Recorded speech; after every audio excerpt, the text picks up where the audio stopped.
I've got Isaac's playing with the cat. Welcome, Evan. Thank you for being with us with our May, June When Learning is Trauma series. And I want to introduce Evan because Evan is Lisa's son. So Lisa and Evan have lived with and through this trauma. Would that be a valid statement? That would be an understatement. Yeah, definitely. It breaks my heart, really. That's all I can say. And I'll just read what we have about you on your bio, Evan. We had so much fun writing it. Evan, as a young child, loved books. So when he went to school, no one expected him to struggle. He loved attention. He was a great comic and quick-witted. He passed all standardised tests in elementary school. As a result, he slid or wandered through school with an undiagnosed learning disability. Evan found writing the worst. I can appreciate that. He eventually left school, worked multiple jobs from songwriter to chef to sous chef, waiter, and eventually construction. Evan excels at culinary arts. No one, least of all Evan, expected he had a knack for writing. His success came through writing a food blog, and he has achieved accolades for his excellent reviews. Evan has faced multiple challenges throughout his short life and is currently working towards being a project manager. Welcome, Evan. Welcome, Lisa. Thank you for having me. Before we start, or as we start, could you give us a short summary of your schooling? Yeah, so, like you said in the bio, when I was young, I really enjoyed, reading books, and a bunch of books with pictures were my thing. Books that you could interact with, those were a lot of fun. So I went to school. I don't remember too much about second grade and before, but when I went, well, I remember second grade, first grade and before, I don't remember too much. When I went to second grade in middle school, that's when problems started happening. It was, like you said, the attention. It was good and bad because the attention gave me something to cling to. It gave me something that I could use to, cope with. But it also got me in trouble. And it's funny, when you said he loved attention, it almost sounded like you said he loved detention. Detention.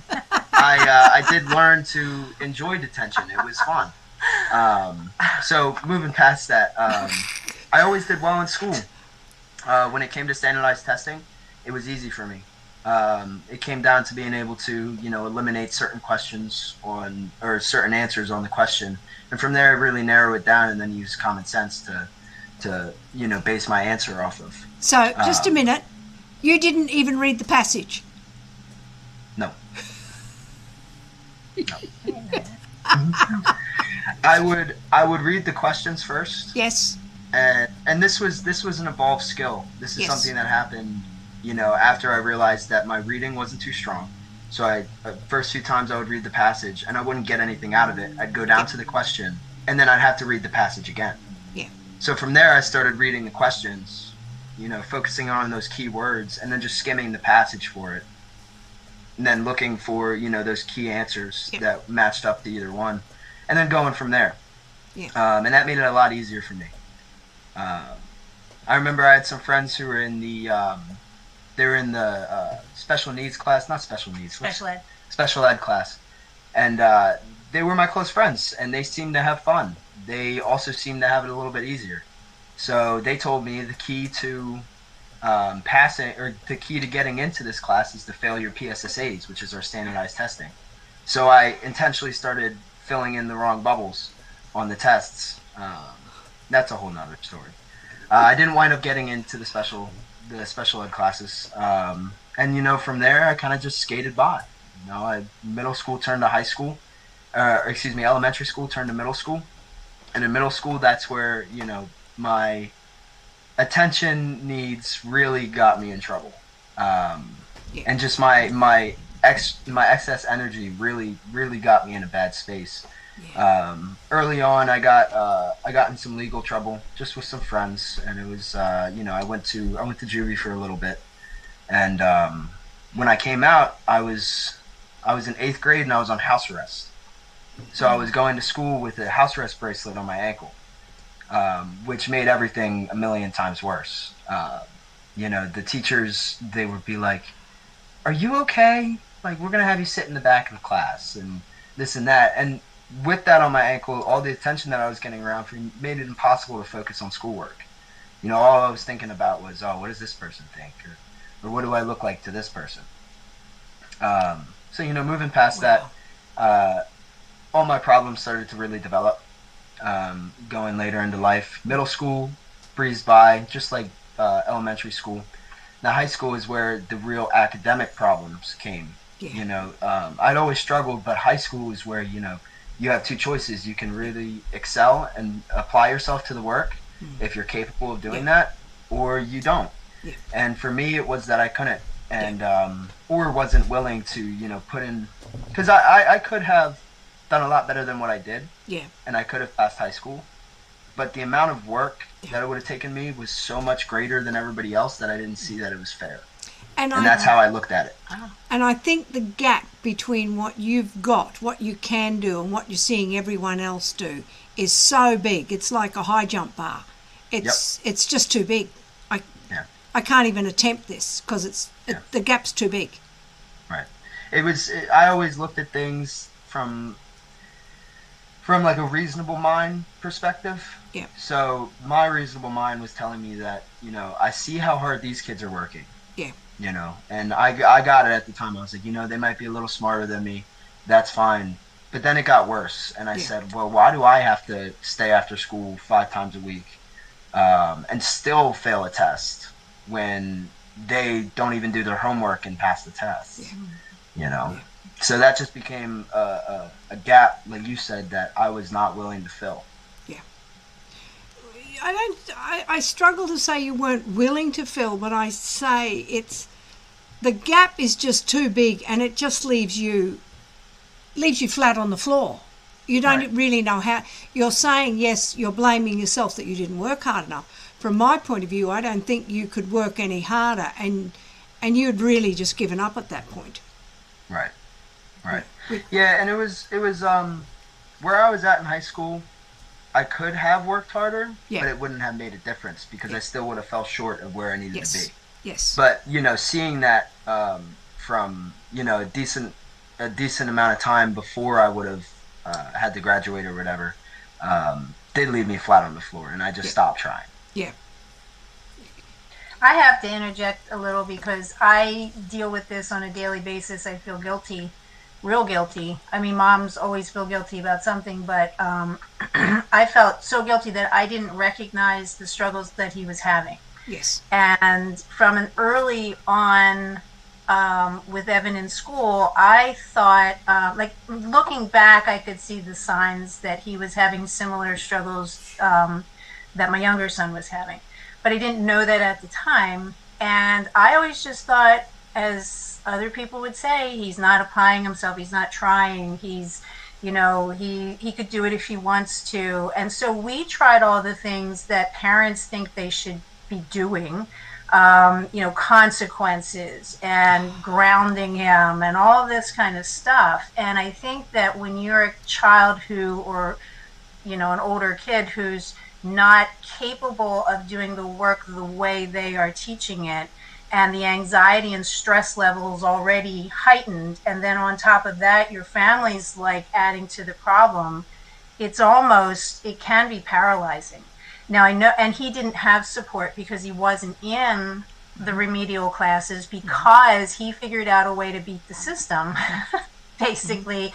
And they're so smart that they can, the standardized test that he took, he could do that, but he wasn't learning in the sense of what was required in the classroom, and that we didn't know that. So one of the things that we always talk about is the need for a screener, and I would say a dyslexia screener. Now I always use dyslexia as other things too. I know technically that's reading, but also I put in their writing and the numeracy skills. And if you used a screener, you would have been able to see that this child could have some trouble learning in the way that you're going to present it. And then I think a lot of that anxiety and stress could have really been avoided. So I just had to put that in there because I just feel bad that I didn't know what I didn't know, but this is why we do this work now. I was going to ask you, how did you cope with all of what was going on? Not well. I tried my best, and we tried to be supportive, but we didn't know what that was. We didn't know. And even when his younger brother was so obviously having struggles, and we have to remember that these things are on a continuum too, right? So whereas maybe Evan's reading ability was better than his brother's, his writing ability was lower, and we just didn't know what this was. There's about 5 years difference between Evan and my younger son, so by the time we figured out what the problem was with Kieran, he was already in high school and had already been in a lot of trouble, and I always thought that the issue was all that other stuff, not realizing that all that other stuff came from some of that early, isolating school stuff, or maybe feeling like I don't quite fit in with this crowd of school people. Evan, you passed the reading. How did you get on with writing then for the standardized tests? So with writing, it was a little harder. I always scored one grade below everything else with writing, except for I think 1 or 2 occasions. And I just remembered, I would read the passage, and I would just try to highlight as many key words in my head that I could, and then from there, it was a hack job of a paragraph that I wrote after that. It was not something that was clean. It wasn't really organized, but there was a lot of writing. Yes. So what I tried to do was I just tried to write so much that I had to have hit points in it. It would have been impossible for me to not score at least 3 out of 5 points on the writing, because I wrote 4 paragraphs. I don't know how they read that. The writing wasn't terribly legible. Oh, it was horrible. Well, when they do the marking of those things, they get 30 seconds. They must have had some genius reader reading mine, because he gave me 3 out of 5 points. So maybe he only got 2 paragraphs down. He gave up. He's like, yeah, let's move on to the next guy. Yeah. So it's not. They're not spending hours trying to decipher it. But I'm fascinated that the teachers you got through even in the classroom. That's what I find interesting. Well, when I went to school, and I remember it first started in middle school, and I'm sure it happened before then, but I first remember it happening in middle school, was my ability to manipulate. And not only that, but just, overall just kind of fluff myself up, where I would have troubles in school, I wouldn't do the homework, but I would apply myself while I was in the classroom in person. I would participate. So I just basically made myself look like a good student who just was struggling, So they just kept kind of shuffling me on. Yeah, but I'm surprised that they didn't pick up on the patterns of this. And I remember an instance in either 6th or 7th grade when I talked to his English teacher, and I have writing samples that I've saved, and it is clear that this guy was having an issue. So just as an example, in the 6th grade, he's still writing the word they, T-H-A-Y. Right, so if you're in the 6th grade, by now you should have seen the word they so many times that it's just very automatic, you recognize that. So the fact that he's struggling with these telltale characteristics of that type of problem, and that the teachers don't recognize that, is disappointing. But I remember this particular teacher, and I said, well, his writing doesn't look right. Yeah. And the only other thing I had to, because I didn't work with children, I was an ER nurse. I wasn't looking at kids writing, and the only other thing that I had to compare was my older son, who didn't seem to have that same writing pattern. And I remember saying, like, this writing doesn't look right. And she said, well, you know, he's a boy and they're messy. And I thought, well, that's reasonable because they are messy. Right. I mean, I have a whole house full of mess. I have a whole house full of boys. So that seems reasonable. And looking back, I should have known what this was and said, no, that's not just messy. And yeah, so the teachers didn't realize that he was struggling. And I just wanted to say to something that you had said, you know, that I forget exactly what it was that you said, but for me, it's not. It is disappointing that the teachers couldn't pick up on things like this, but it's not surprising to me. You know, and when I look back at these type of things, especially in my experience in high school and middle school, I can't blame those teachers, but moving forward, I can hold them accountable to change and do what they need to do for the next, you know, few generations. Because for me, it's just, you know, I could sit here and hate the teacher that wasn't able to cope with how I needed to learn, but that doesn't do me any good or anybody else any good. Yeah. You know, moving forward from that, it's something that, you know, if I ever run into those people again, or, you know, what we're doing here does something, that they're just held accountable for the mistakes that they make now that they are no longer ignorant to what this is. Yeah, that's a good point. Yeah, and because you're right, you can't go through your life hating, but we can change it for the next lot of people coming through. And that you're right, that's why we're doing this. And use those times for educating people too, because my younger son will still get upset when somebody, you know, says something like, "Oh, you're dumb," or or "You're not trying," and he gets upset, you know. And I said, "Well, let's use these opportunities to educate people, because that's how you affect change." So, I mean, you know, Evan's attitude towards all of this is, I can't tell you how refreshing it is for me, because again, I struggle with a lot of guilt, and you know, I'm just really proud of the fact that he has become he was always a strong person, you know, and that just proves it, to be able to get through a system like that where it's sort of all against you. For him to be such a strong person is really cool. And his maturity level is, you know, he's almost you'll be 21 in a couple days, and I couldn't be prouder of him. I'm going to try not to cry. I don't want to cry on YouTube. But Lisa, I think you said it, you know, I as the parent had to go to the education system and say, this is the problem. And that's a problem that we as parents are required to have so much knowledge. Mm-hmm. You know. And I do want to say, I just thought about this when we would have those school meetings, you know, where Mom and Dad would have to go in and sit down with, you know, the education people and whatnot. I would always get super excited when they came home and they were like, "Oh, screw that person or this person or that," because it made me feel like I had somebody on my side. Yeah. You know, it made me feel like, okay, maybe I'm not crazy. Yeah. You know? Yeah. And I'm not alone. We were supportive in some of in that type of a thing. Like, we knew that there was something going on, we just didn't know what it was. You know, that's where I beat myself over the head, because looking back, I should have seen all those signs, you know, some of the similar struggles that my younger son had, but I didn't see that for whatever reason. I don't know why. It's just in hindsight that I can see it. But you know, some of the things that he was going through, it just seemed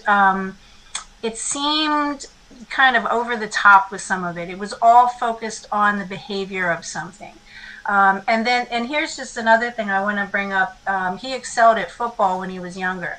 And as he got older, he had a knee problem. It's common for kids when they're growing, and he had it really bad. So it kind of took him out of the game, and that seemed to be something that he felt really proud of. Yes. So not only was he good at being, you know, the class clown and being quick-witted and all this kind of thing, as he mentioned, that was something that gave him as a defense mechanism and something that he could hold on to feel good about himself. But football was he excelled at that. When he couldn't do that anymore, I found that he started to, what I would have thought he was getting into more trouble, and I thought maybe it was because of that, because he couldn't play football. And again, like, it never occurred to me that educationally he was struggling so much, even knowing that he was. You know, we would ask him, Evan, if you need help, just let us know. And he'd say, no, I got it, I'm fine, I can do it. Like he is stubborn. I mean, I have to say, I mean, he gets that from me for sure. Yeah. He always just wanted to. Well, I had asked him recently, why didn't you accept the help from us? And he said, because I just wanted to be able to do it by myself. Yeah. But you bring up, to me, a fascinating point, because I don't think children can even articulate, these are the problems I'm having. Right. Would you have been able to say anything? All you know is you can't do it. Yeah. See, when I look back on that, I was able to say something, but it was a matter of pride, ego, and I didn't recognize that at the time that that's what it was. But looking back, that's totally what it was. And also, I think hopelessness, just because I had tried. I mean, I had been in school, and I had people who were supposed to be, their job is to help you with this stuff, help me, and it still hadn't worked. So I came home to my mother, who's a nurse, and my father, who does construction, thinking, well, is it even worth a try?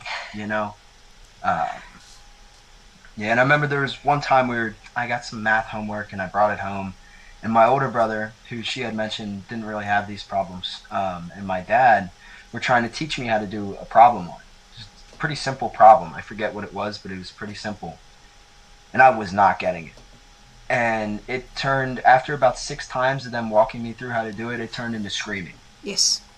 It turned into, yes, you're just not trying this. And I don't blame anybody for that, because that's, yes. I mean, for someone who doesn't know what this is, that's what it looks like. Yeah. Yeah.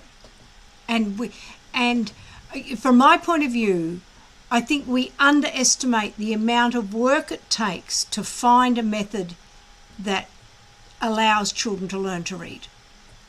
It takes a lot more time. It takes a lot more thinking about, okay, they haven't got it this way. What else do I have to do? Right. So you're right. It's a multifaceted problem, and it takes a lot of work. But the other thing you said, Lisa, was, like Lenore had told us, my sister Lenore Hall had told us, when children are struggling in school, then they come home and we compound the problem by blaming and isolating.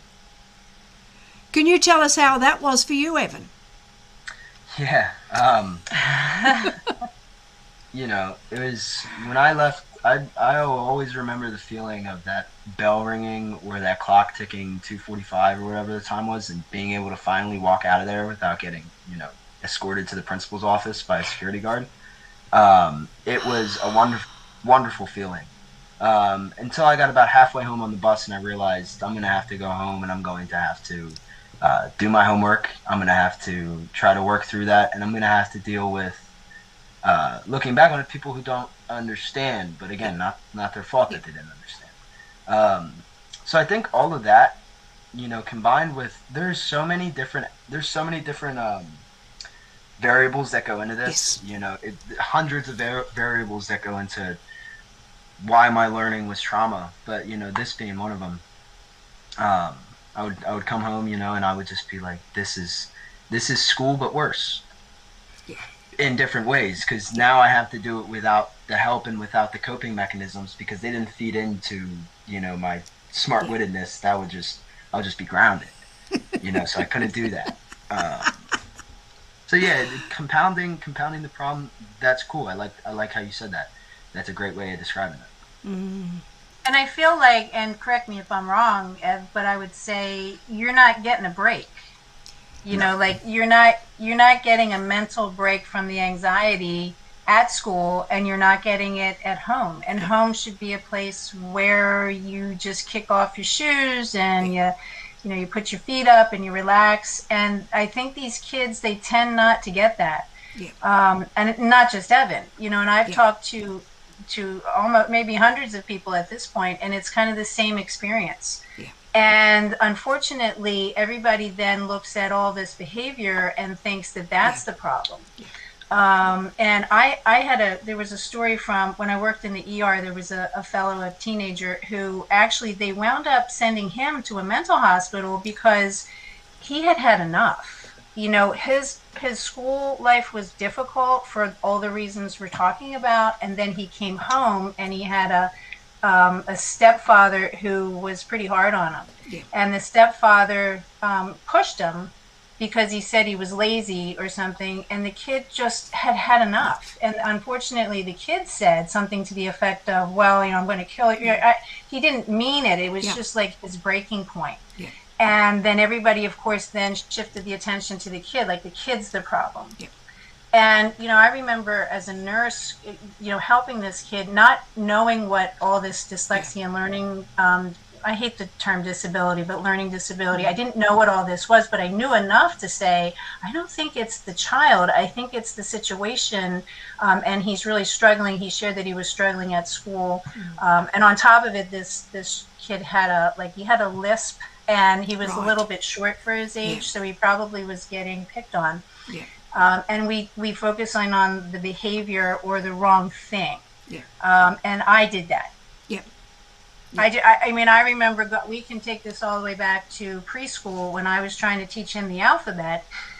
And, like, you know, my older son got the alphabet. I thought I was the best mother. I was a wonderful teacher. I taught his older brother how to, you know, the alphabet. So clearly I am a wonderful parent. Then he comes along. Yeah. And I had such trouble teaching him the alphabet. So again, looking back, that's a red flag. Yeah. Now, he wound up learning it when he went to school, but I always assumed that he was just being a knucklehead with me, that he just didn't feel like, that he was being obstinate, that he just didn't feel like doing it. So very early on, that was my impression of what was going on. So one of the reasons I think that we do all of this is just to show other people, if you have these kids that are showing these types of difficulties, frustrations, learning problems, or emotional problems, dig deeper. Find out why. Yes, I love that. Evan, I got an unscripted question. I love unscripted questions. What do you wish we have done differently, or someone had done differently? So it's funny that you mentioned that, because just at the end of her talking, she was talking about, you know, things that, like digging deeper, you know, which for me wouldn't have worked. I've learned through being in AA and, you know, going through the things that I've gone through, that there's a time and a place that everybody's going to reach where it's just the time for them, you know.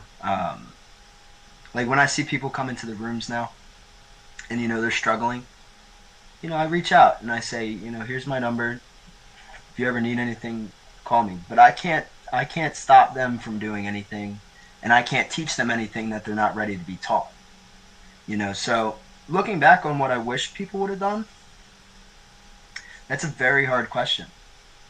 Because, you know, I could say I wish that people would have given me a break, but where would that have brought me? Would my maturity be lower than it is now because I hadn't gone through those struggles? Or sometimes I think, you know, do I wish that somebody would have tried harder or dug deeper? But then I think to myself, would I have received that? And would have anything actually changed that path that I was on? And again, a big thing that I learned in AA is everything's just how it is in the moment. You know, I looking back for moving forward purposes, for, you know, you guys who are doing this awesome work, just somebody who understands. I wish there was that. Somebody who could not necessarily reach out to me, because, I mean, up until maybe 10th, 11th, 12th grade, I would not have been able to comprehend what you were talking about. But someone who could reach out to the parents, you know, and explain to them what's going on. And furthering that, an aid that could go to the teachers that have to deal with, you know, what I was going through, and teach them something. You know, because talking directly to me or digging deeper with me probably wouldn't have worked. Yeah. I probably would have put up those walls because I had gotten very, very good at that. Yeah. You know? Yeah. That's a hard question, but... Yeah. But, you're right. We learn through struggle. We learn more through struggle than we do often than through success. But you're right. It's a multifaceted question and multifaceted problem. And where are you in that? And how you react. Fascinating thinking. From a parent point of view, it seems to me if we had understood this problem in Earlier. preschool, Yep. then we could have worked on building up his strengths and keeping his self-esteem, afloat Yep. with academics and also with other things like that he was good at, because I think that some of these kids, or most of these kids, or a lot of these kids, struggle with, well, I'm not good at this. Yeah. Where do I fit? Where do I fit in school? And for some people, they have something that they're very good at, and some people don't. And I think, Evan, you said, when you said hopeless, like that's such a powerful word, and it's so true for so many people that once you are hopeless, now what?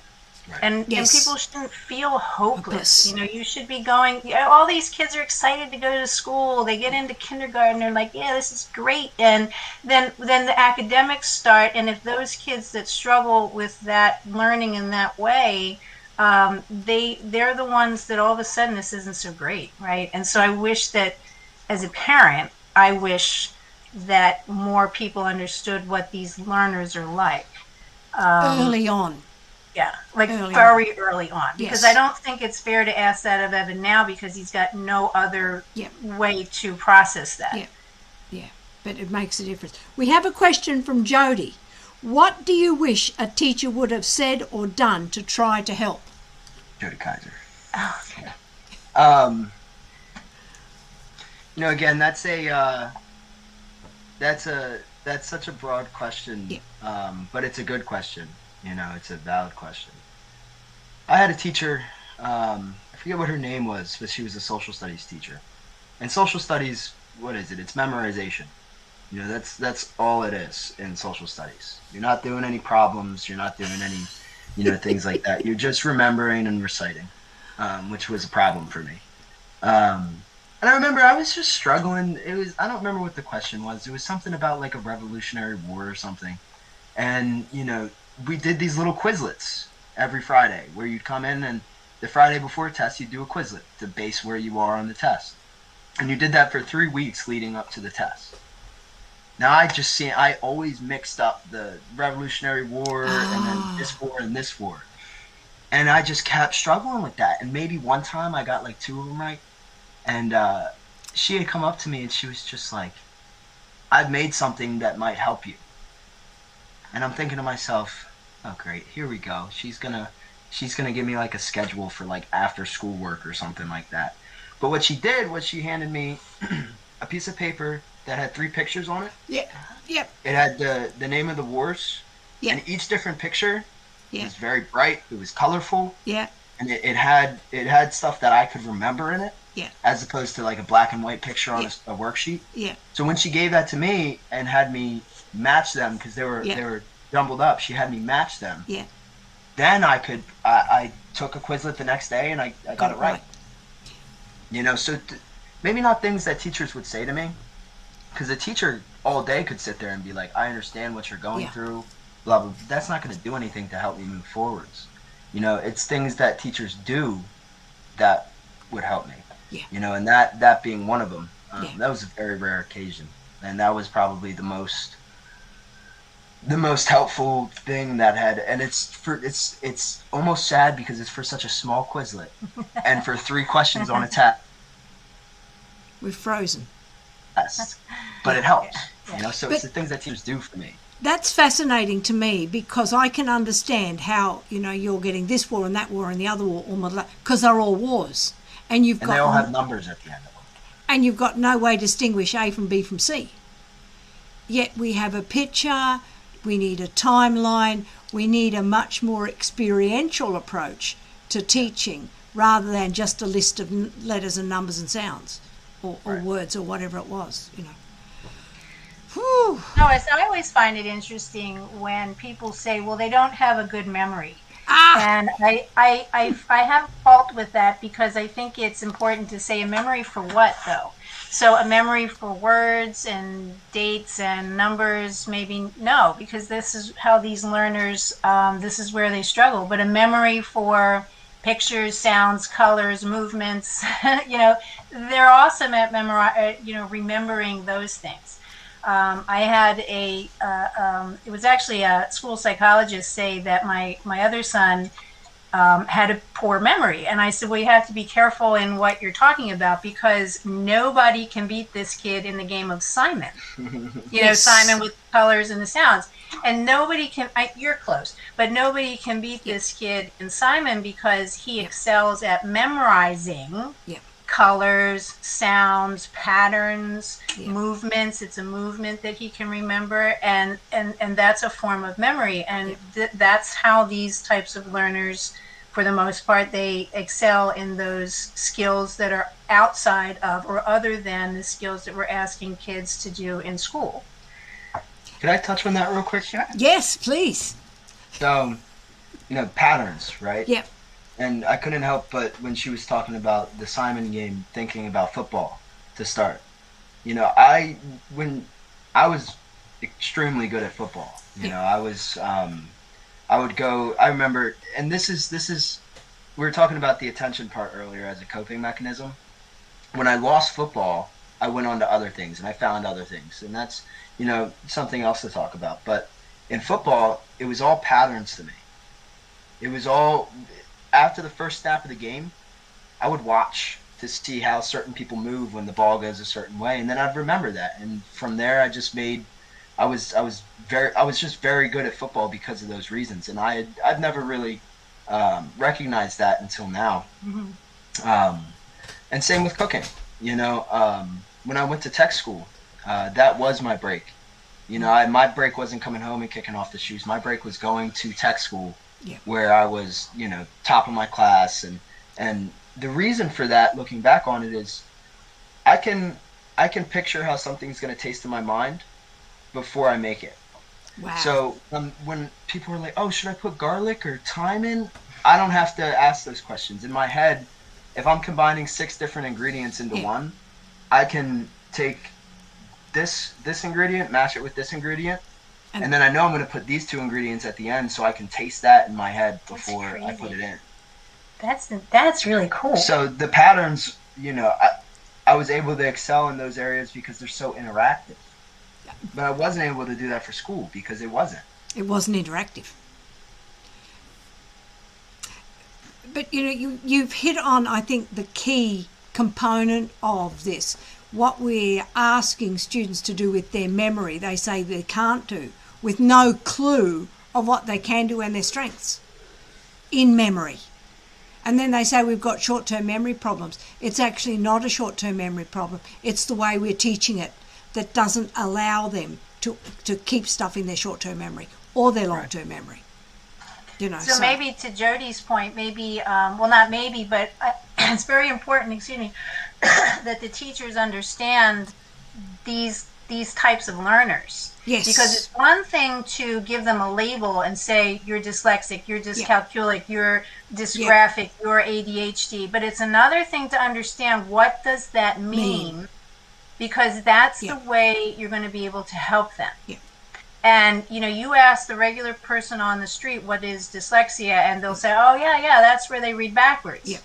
Right. And so people and teachers included in people. And again, I'm not coming down on them because they don't know what they don't know. But it's so important to understand these kids so that you know then how to help them. Because he's right. Like staying after school to do more of the same work. Well, it didn't work the first time. It didn't work the second time. It didn't work the third time. It's not going to work after school either, unless something else is being done. Or, he had this social studies teacher that said, hey, let's try something visual. Yeah.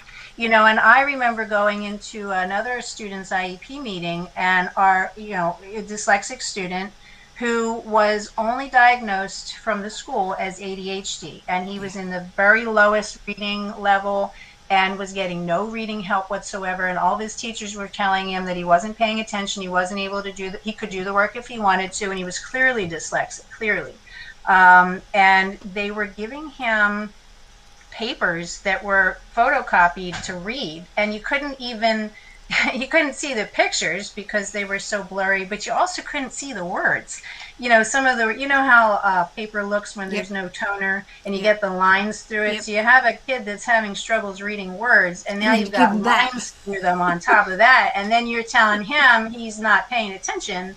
And so it would have just taken that teacher to say, hey, I think we have a visual, spatial, hands-on learner here. Let's figure out how we can help them. I hope that answered Jody's question somewhat. Yeah. I think that answered it about as good as we could have. Yeah. Well, we've got another question from Christopher. What would you say was your biggest hurdle going through high school? Oh. His parents. No, actually. No, it was... his mom. It was... My parents were the biggest hurdle in doing the things that I wanted to do that I was not allowed to do. But that was not my biggest hurdle going through school. The biggest thing that plays into my story is substance abuse. That came after, losing my ability to cope with certain things, and it also came with losing my ability to get attention from, the things that I was good at. Because, when you first start doing something you're good at, everybody's patting you on the back, clap. Yeah. And then it becomes normal. It becomes something that you're expected to do, and and you got to keep pushing yourself higher and higher. But even when you do, you reach that little bit, and then you get a little bit more of a clap, and then it stops again. So moving my substance abuse problems really took off in 10th grade. 10th grade, I started using a bunch of different substances, and that put a huge obstacle in front of me that even to today I'm overcoming. Today I'm almost 6 months sober today. And that has been huge. It's a struggle every day.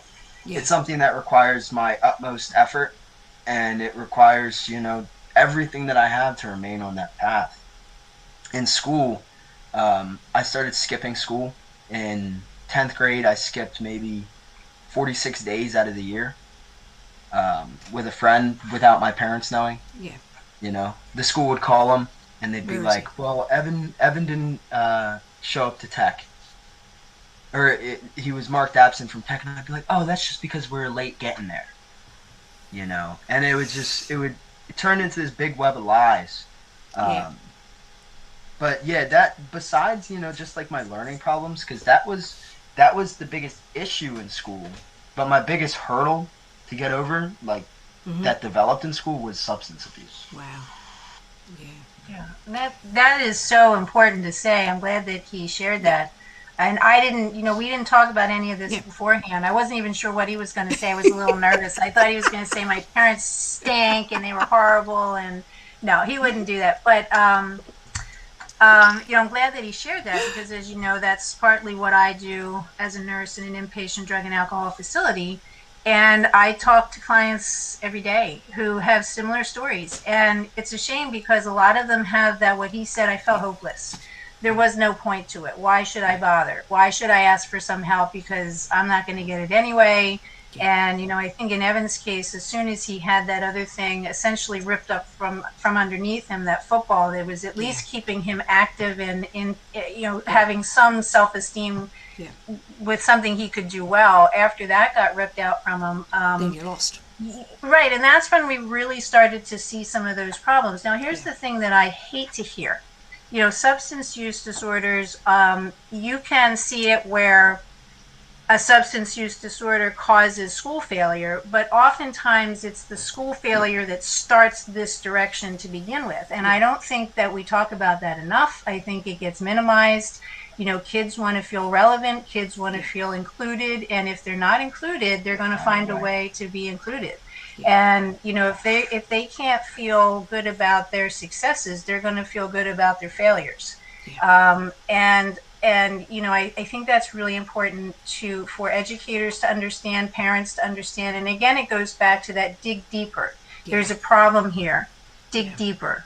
Yeah. But really at that point, I started to feel hopeless because I didn't know what the problem was. And I think for our family life, that's when things really started to go off the rails emotionally for everyone, because we were desperate, we were scared, we didn't know what to do, we were trying everything, and he's trying the best that he can to get through this, this thing called life. And it was traumatic for all of us.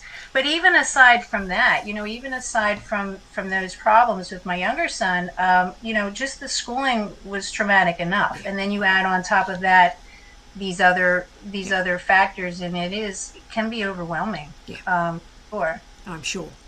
It's only recently that I've found therapists that are family therapists. So you're not putting the blame on one child or what's going on, but you're seeing it as a family unit and in interaction of the family, and it's working with everyone to work together. And I thought, I needed that. I needed that. And I think, parenting has become such it's so changed that we parents need far more support than we're given. Yeah, yeah. Well, he said something interesting before, I guess it was months before he shared that he really started to struggle in school, and you said in the 10th grade, but you mentioned in English class where you were reading Shakespeare, I guess, and you were finally at the point where I'm like that's enough. I just can't do this work, so I'm just not going to. And so that was about the time I think that everything sort of started to fall apart. But prior to that, Evan was interested in books. And I remember one of his teachers, who actually went on to be a doctorate as a reading specialist, who doesn't know anything about dyslexia. It blows my mind. Absolutely blows my mind. Yeah, I know. Look at Lois's eyeballs, right? She did. She went on to become a doctorate in reading specialty, but she doesn't know about dyslexia. And he wanted to attend her summer course. You remember this? In elementary school for writing. Dr. Henry? Yeah, I didn't want to say names on that, but let's put it out there, right? So anyway, he always had this interest because these kids are so creative, and then we put them in these classrooms that want to teach it this way, and they get frustrated. And so I'd like to talk about his newfound interest in writing, because he's been doing that. He That's exactly what I wanted to talk about. He was impersonating a food critic, and it's just such a fantastic thing. Your successes, Evan, that's what we want to hear, and what you're doing now, because your mother tells me these incredible things about what you're doing. Yeah, it's thanks, Mom. It's just so great, though. It's so typical, something you would, something funny you would do. I always had the capabilities and potential to be super successful. And that was always seen by when I really honed in on something that wasn't school, something that was, like more pattern-based or whatever the case may be. I was immediately good at it. So, for instance, now, with the food blog and stuff, I was celebrating 2 months of sobriety, and I went into a fancy restaurant by myself, and I ordered 5 appetizers, 3 entrees, 2 soups, and I had no plans of writing a food review. I love food, so I was just doing it. The waiter comes over, puts everything down, and then she was like, "Can I get you anything else?" Like, kind of smirking. I was like, "Actually, yes, I'll take 3 more appetizers, 2 more entrees, and another soup." She asked me if I was a food critic, so I was just like, I guess I am. "Yeah, I am." The manager starts coming out, and he's pacing back and forth, and then he comes up to me. His name was Duncan. He's just like, "How are things?" And I looked at him, I said, "Things are good." And it was just this whole thing. So I started writing a food review just to play the part. I was like, why not? The first one was kind of just, it was a bit funny. I just kind of put in some I was at the end of it. I was like, as for my credibility to being a food critic, I am not. I am a 20-year-old recovering drug addict who likes to, do this. Anyways, so I started doing that just for fun, as a little to let off a little bit of steam, because in recovery, it's a lot of hard work that you kind of gotta knuckle down and do. So you gotta have your time where you're happy and you're doing things that you like. Moving past that, in construction, what I do now is excavation. Digging holes and putting in utilities and such like that. And I'm just a laborer, but I get on the machines here and there and stuff. And so I've been really successful this time around in doing that with this company. I was with them 2 years ago, and I was not very good at it. I'm getting my GED as of now. I say about a week, 2 weeks until I have it, and once I do, hopefully I'll get hired as a construction supervisor with the company my dad works for. Because stuff like that, again, it's interactive. Yes. There's paperwork, but when I see it out in the field and then I come back, I can match those things together. Yes. Yes. Past that, just I'm being successful and being a productive member of society. Yeah. And I think that's what the biggest success that I've been facing, that I've been seeing, because everything else, that's whatever. You can have a great job and you can do great things, for yourself, but it comes down to, are you a productive member of the world that you live in? Yeah. And that to me is, the most impressive success that I've had, because if you would have seen me, 8 years ago on, it was, let's keep that kid away from our kids and let's call the cops to just let him know where he's at right now. 8 years ago. So you were all of 13, 14. Oh, even earlier than that. Oh my goodness. Oh, I know about that. Yeah. I don't remember. I don't remember earlier. I had started smoking cigarettes when I was about 8. I didn't know any of that. Yeah. See, again, I was very good at hiding things. Yes. I was very good at fluffing myself up. There's a lot of things. See, that's where I get confused, because I don't know if my education problems influenced me to start that. I'm sure it had some part in it, but I don't know if it's the sole reason or if it was just the path that I was on. Yes. Yeah. So coming from all that and being able to look back at what I was and, see what I am becoming, not what I've become. Yeah.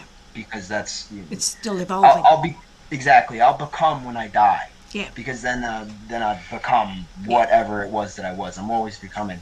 That's the biggest success that I've had, is just being able to revert back to something normal. And I don't like the term normal, just like she doesn't like the term disability. Yep. But for lack of a better word, a functioning member of society. Yes, ma'am. And this is phenomenal. I am so impressed. You've got to tell us a little bit about the food blogs. You said about it. So do you still write them?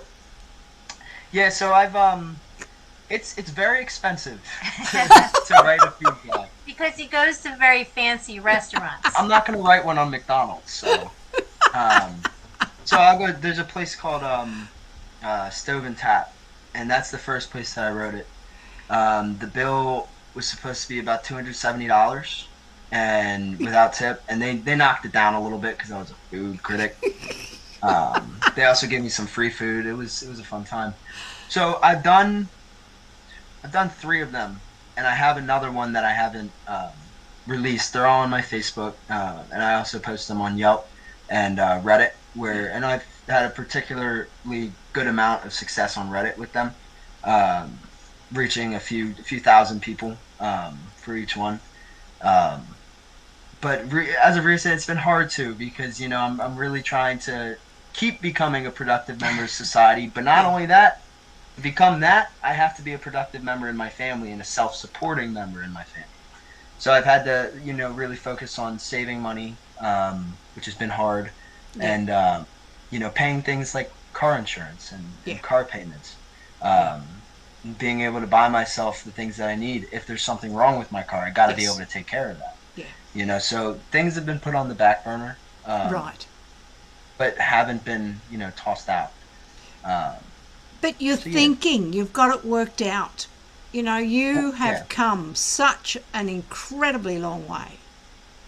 you know, in your short life. So, you know, I am incredibly proud of you and so pleased that you've come on and talked to us about it and shared your experiences. And happy birthday for your 21st birthday. We'll have to spread that everywhere. Right. Right. Yeah, it's cool because I'll go to meetings and whatnot, or just wherever, not just meetings, wherever I have social interactions. And depending on the setting, you know, people, it'll get brought up like, oh, how old are you? And I'll say 20, and they'll be like, I thought you were 25. Yeah. I thought you were, you know, this. I thought you were that. And I can only attribute that to, well, I can attribute it to a few things, my maturity, but mostly because of that long way that I've come. Yeah. You know, I meet people who are 25, 26 years old, and I'm just like, and, you know, I try not to compare because comparison is a very dangerous thing to do. Yeah. But it's knowing natural for me to do it. I think, wow, well, you know, I've come a little bit longer than them, I assume. I would guess, you know. And so, like, it's a double-edged sword. Yeah. You know, there's very good pros to what have happened to me in the past. Yeah. Because I wouldn't be the person that I am today without them. Yeah. But also, you know, there's some times where I remember those struggles and I get caught in the negative mind space where I'm focusing on the trauma that came from that as opposed to the benefits that came from that. Yeah, which is, and that is a constant struggle, I think, sometimes, isn't it? Because it's one way or the other. Well, I think that's so important to think that way in general, because I feel that too. All the things that we've been through or I've been through, I'm much stronger than I used to be. And I know so much more now about certain things. And I'm able to put that experience into action and help other people. And I really feel like that. I think that people that don't understand their struggles will launch them to their next level. It's a shame that they don't understand that. But we're all on this earth walking our own journeys, and we all get what we need to get. And you can't make somebody see that or force them. You know, and Evan knows that this is his journey. And you what was it that you said it is for today, or some? It just is what it is in the moment. Yeah, it is. It's a lot of AA sayings that I can say. One day at a time, take it easy goes. Yeah, get through today. Yeah. This has been just fantastic. Evan, where can people find you? They can find me on Facebook, Evan McCarty. They can find me, pretty much on Facebook. Yeah, or you know, at some of the restaurant that I work at, Caruso's. I don't know if they're local or not, but I wait tables there now, and let me tell you, that's weird. That's weird. I've never felt more uncomfortable in my life. Really? Well, you know the food so well, you can explain it to everybody exactly what herbs are in there and spices and whatever. But you know, I'm used to being back in the kitchen where, you know, a customer comes up and says something, I'm just like, I'll throw a pan at you, dude. Get away from me. No, you won't. Facebook's probably the best way to see where I'm at, because, you know, I have the social medias and stuff like that, but they're more of a privated thing. Right. Very good. Lisa, where can we find you? Facebook as well. I'm also on LinkedIn, and you can find me here on Monday afternoons with Lois. And we've got 4 more left. I think we've got June to go, because this is the 31st of May today, isn't it? Yes. Mm-hmm. Well, I would like you to hit the like and subscribe buttons and the bell for notifications, because we need to share it around with everyone and share it with friends and family. My audiobook is Reverse to Memoir is out now. You'll find me on Twitter and Facebook, LinkedIn and Instagram, YouTube and my website. Anything else we need? Next week, we're talking to another student. We're talking to my student here, Matthew, and his mother, Luna, from Houston. It'll be a different story to yours, but we'll have mother and son again. So thank you very much.